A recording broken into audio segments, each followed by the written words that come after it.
Sehingga kalau kita mendalikan ada hubungan antar manusia terus antar alam yang itu dia larinya pada sains, bagaimana hal yang fundamental yaitu unsur atas ilahiyah, sains tidak menemukan itu.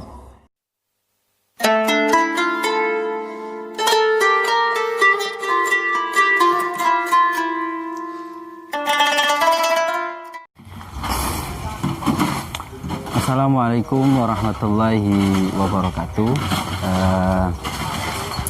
Kita kembali lagi. Pada season kali ini saya ingin membahas tentang pola relasi atas agama dengan sains. Artinya dalam segi agama dengan sains kan semacam ada kubu yang mendalikan atas kebenaran itu memang harus teruji dengan bukti nyata yang real, bukti yang sudah ada secara faktual. Akan tetapi ketika mendalikan atas agama itu kalau saya katakan sifatnya sangat subjektif. Dengan real secara indera tidak dapat atau mampu untuk memberikan bukti atau kenyataan yang ada. Selanjutnya bagaimana relasi hubungan ini?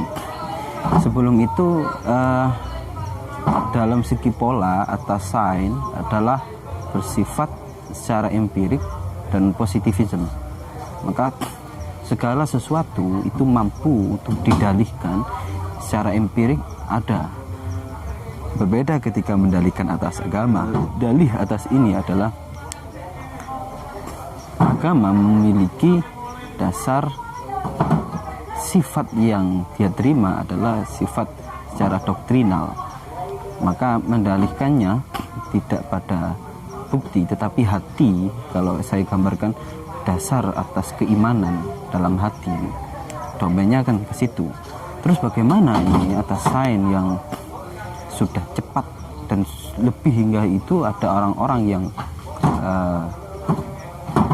melepaskan atas agamanya, sehingga kalau saya katakan agama dia adalah sains, iman dia adalah sains, sehingga timbullah orang-orang yang tidak memiliki Tuhan istilahnya. Kalau kita lihat pada realitas ini, pola yang bisa direlasikan adalah pola yang menemukan atas persamaan dan menemukan atas perbedaan. Secara bebas sains akan terus menggali dan juga mempunyai dasar. Jika memang temuan itu sudah tidak relevan, akan dihabiskan dan dibuang. Itulah konsep dari penelitian. Jika ada teori, maka dia harus memang teruji, sehingga ada tesis dan antitesisnya, sehingga menjadi sintesis istilahnya. Nah, konklusi atas sains itu tidak selesai, kasarannya tidak selesai dan tidak akan menemukan kepuasan. Sembari dengan itu memang ada nilai sendiri yang dibawa oleh sains, yaitu memberikan kontribusi yang bagus, memberikan kebaikan atau nilai pada masyarakat atau manusia. Tetapi kalau kita lihat apakah hanya pada sains yang basisnya hanya akal budi, padahal manusia secara entitas itu tidak hanya itu. Sehingga agama dengan bahasa yang pernah saya jelaskan adalah orang-orang yang di situ memang tidak bebas, sehingga sama agama yang kemarin dari bahasa Sanskerta adalah tidak, gama artinya korat karit, sehingga tidak korat karit. Orang yang beragama mempunyai nilai-nilai maupun unsur hati untuk tenang. Nah, dalam segi perbedaan kita temui bagaimana atas kesamaannya itu ada nuansa pengalaman semacam begitu kan.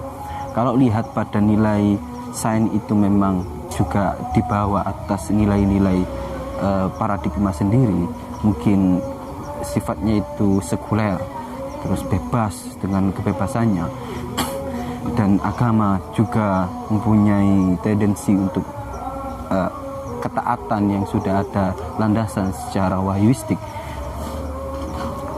Untuk kesamaan kalau kita lihat ya, kesamaannya itu nuansa dari pribadi orang yang beragama dengan orang yang berpengalaman atau para saintifis, itu kan ada nuansa sendiri pada pribadinya, itu pengalaman dia. Maka kesamaan ini adalah pengalaman dari kita kalau mendalikan orang itu hubungan hanya pada unsur ke atas, ada hubungan antar sesama. Semacam itu, sains menurut saya adalah ada kritikan, dia berhenti untuk hanya melihat secara entitas real yang ada, tidak melanjutkan hal yang fundamental. Sehingga kalau kita mendalikan ada hubungan antar manusia terus antar alam yang itu dia larinya pada sains, bagaimana hal yang fundamental yaitu unsur atas ilahiyah, sains tidak menemukan itu. Sehingga kesamaan atas nanti polar bisa mengkawinkan antara sains dengan agama adalah sama-sama orang yang di wilayah itu sama-sama berpengalaman, ada nuansa itu. Dan kalau mendalikan terus menjadi versus istilahnya, tidak bertemu karena satunya itu mendalikan dengan akal, satunya pakai hati, maka ini kan kalau kita meminjam dari Albert Einstein, seseorang kalau beragama tanpa dengan sains, jelas dia akan pincang. Pun sebaliknya, orang yang hanya sains, hanya ilmu pengetahuan, dia akan tanpa agama, dia akan buta. Sangat tinggi atas itu. Artinya dua-duanya berjalan sama kita mempunyai hati yang itu dalam atas nilai dan maksud pribadi kita.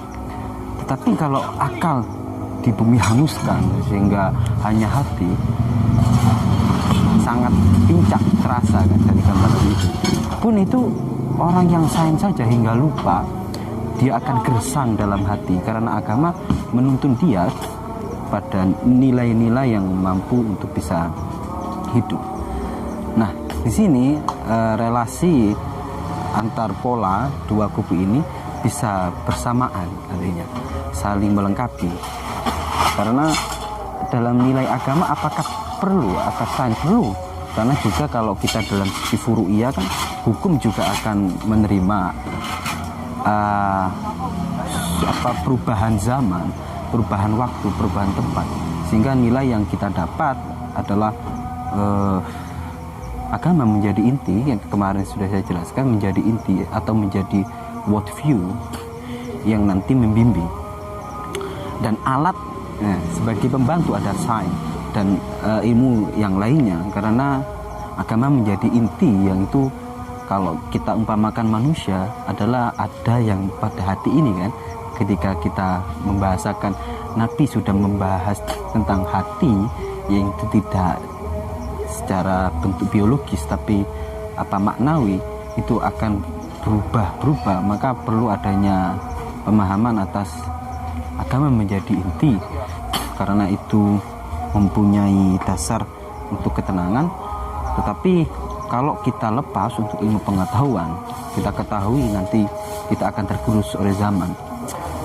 Dan ini kalau kita kembangkan nanti adalah membuktikan Islam pada wilayah dikatakan agama itu akan menjadi gambaran sholihul likuli zaman wal makan, menjadi konstruk yang nantinya mampu menorehkan apalagi sejarah kita yang dulu. Para tokoh intelektual Islam banyak menghasilkan karya. Apakah kita akan mendalikan versus istilahnya? Di sini kan ada integrasi atas agama Islam dengan sains, sehingga kelanjutannya adalah kita bisa mengelaborasi dan membuat penemuan-penemuan dan menghasilkan karya-karya demi dalam tanda kutip kejayaan Islam. Oke, terima kasih, jangan lupa komentar. Wassalamualaikum warahmatullahi wabarakatuh.